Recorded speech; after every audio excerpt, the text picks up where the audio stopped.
projeto Criar e Crescer, Grupo Guerreiros da Paz,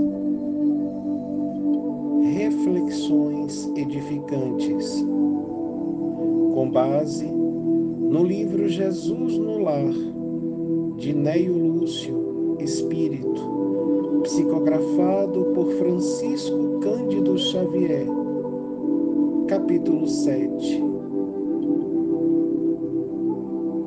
O maior servidor.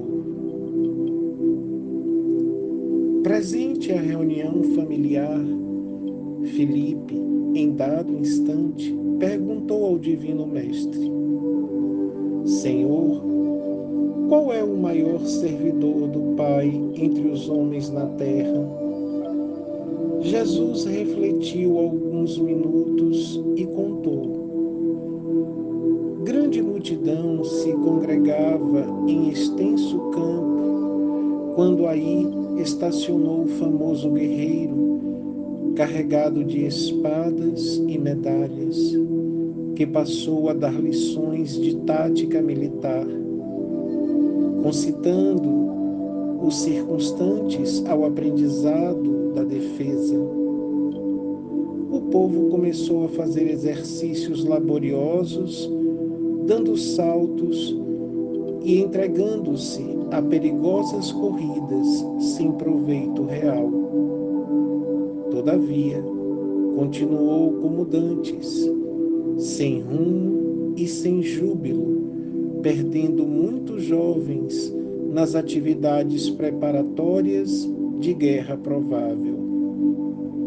Logo depois, apareceu na mesma região um grande político, com pesada bagagem de códigos, e dividiu a massa em vários partidos, declarando-se os moços contra os velhos, os lares pobres contra os ricos, os servos contra os mordomos, e, não obstante a sementeira de benefícios materiais introduzidos na zona pela competição dos grupos entre si, o político seguiu adiante, deixando escuros espinheiros de ódio, desengano e discórdia entre os seus colaboradores. Depois dele, surgiu um filósofo, sobraçando volumosos alfarrábios, e dividiu o povo em variadas escolas de crença que, em breve, propagavam infrutíferas discussões nos ciclos de toda a gente. A multidão duvidou de tudo, até mesmo da existência de si própria. A filosofia, sem dúvidas, apresenta singulares vantagens, destacando-se a do estímulo ao pensamento, mas as perturbações de que se fazia acompanhar eram das mais lastimáveis, legando o filósofo muitas indagações inúteis ao cérebro, menos aptos ao esforço de elevação. Em seguida, compareceu um sacerdote, munido de roupagens e símbolos, que forneceu muitas regras de adoração ao Pai. O povo aprendeu a dobrar os joelhos, a levantar-se e suplicar a proteção divina em horas certas. Entretanto, todos os problemas fundamentais da comunidade permaneceram sem alteração. No extenso domínio, não havia diretrizes ao trabalho, nem mesmo consciente, nem valor, nem alegria. A doença e a morte, a necessidade e a ignorância eram fantasmas de toda a gente. Certo dia, porém, apareceu ali um homem simples. Não trazia armas, nem escrituras, nem discussões e nem imagens. mas pelo sorriso espontâneo revelava um coração cheio de boa vontade, guiando as mãos operosas.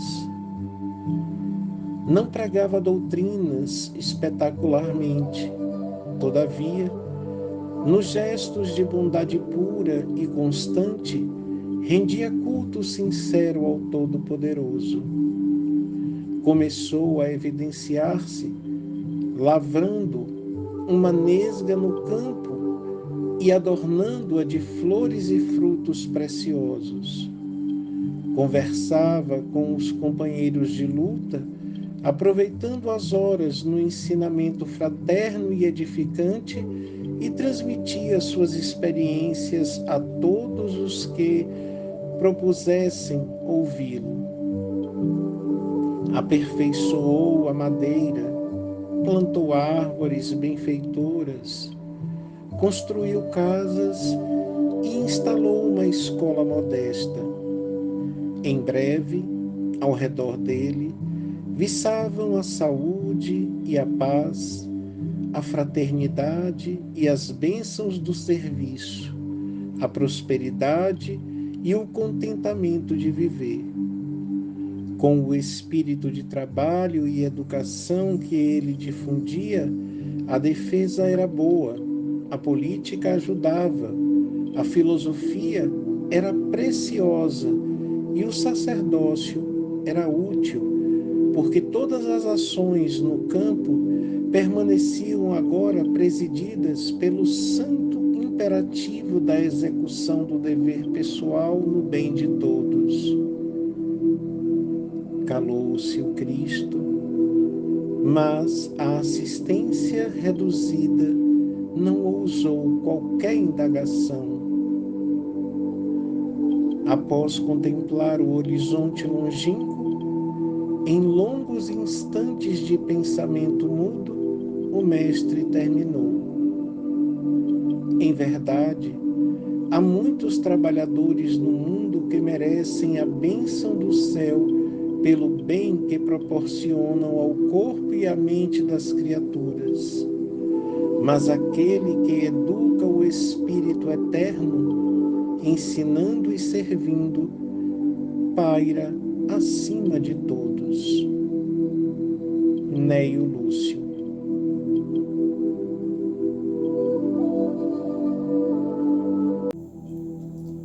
Olá, amigos! Continuando o nosso estudo, nós temos aí neste capítulo 7 do livro Jesus no Lar, um ensinamento ainda mais precioso do Mestre. Nessa lição, nós podemos retirar, colher a grandeza deste ensinamento, para não nos deixarmos impressionar com o brilho, com o brilhantismo daqueles cuja eloquência, cuja capacidade de impostação de voz e de colocação de suas ideias lhes faça superiores aos seus semelhantes. E esta lição nós devemos trazer para a nossa vida, não só na nossa conexão com Deus, mas para nos percebermos nos grupos sociais em que nós nos colocamos. Ali, devemos compreender que a observação a ser exercida sobre aqueles que muito falam, que pregam e levantam bandeiras de generosidade, de inteligência, de capacidade, de habilidade, muitas vezes dominam até tais artes, mas não guardam em si a humildade, não carregam consigo o maior ensinamento do Cristo contido na simplicidade. Aqueles que propagam suas vozes, guardando consigo o conhecimento maior de todas as coisas, mas esquecem a beleza e a manifestação divina na simplicidade de tudo que há, estes podem até mover pequenas montanhas, mas a mudança não acontecerá, porque seus corações estarão afogados na vaidade,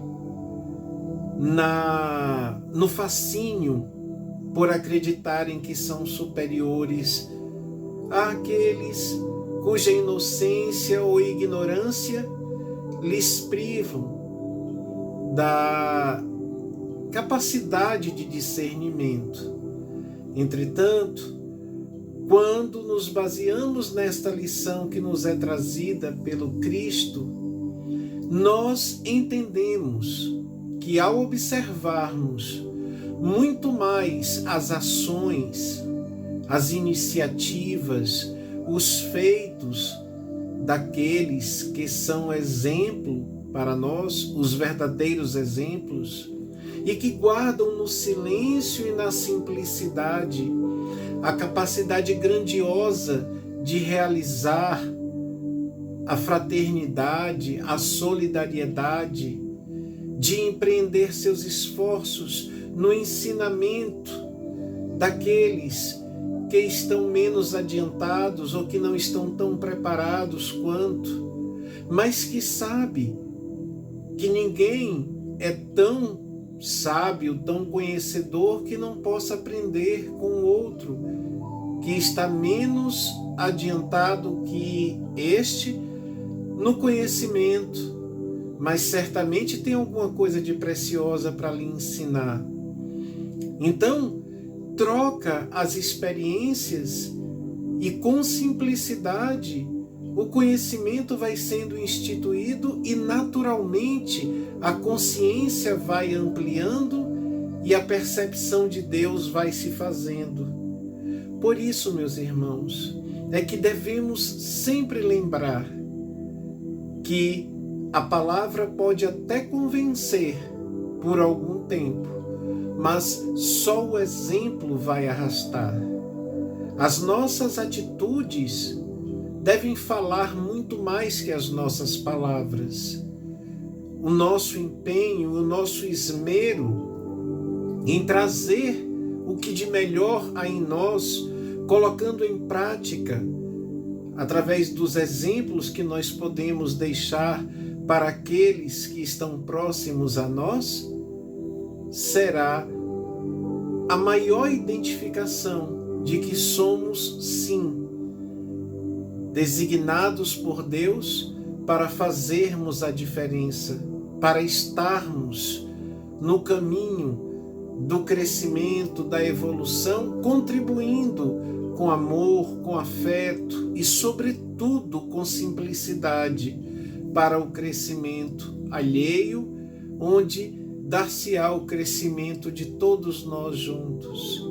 Essa lição é muito importante para pensarmos sobre as nossas vaidades, não deixarmos que essas vaidades falem mais que a nossa natureza, falem mais que a nossa intenção de estar no caminho certo, para que as nossas vaidades não nos limitem ou nos impeçam o dom de ensinar a quem nos cerca o caminho da luz, o caminho do amor. A generosidade com que nós passamos os conhecimentos, observando também a riqueza contida naquele que nos ouve, aquele que nos observa, é a expressão mais nítida da fraternidade que deve existir entre os homens.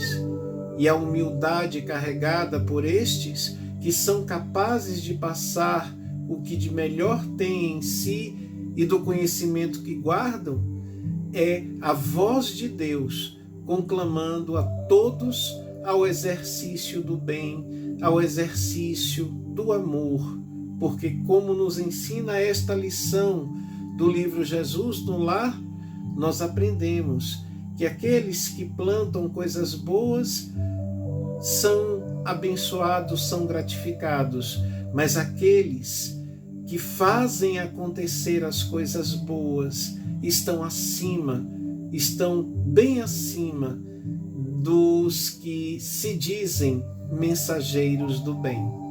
Tá bom? Um grande abraço, meus irmãos.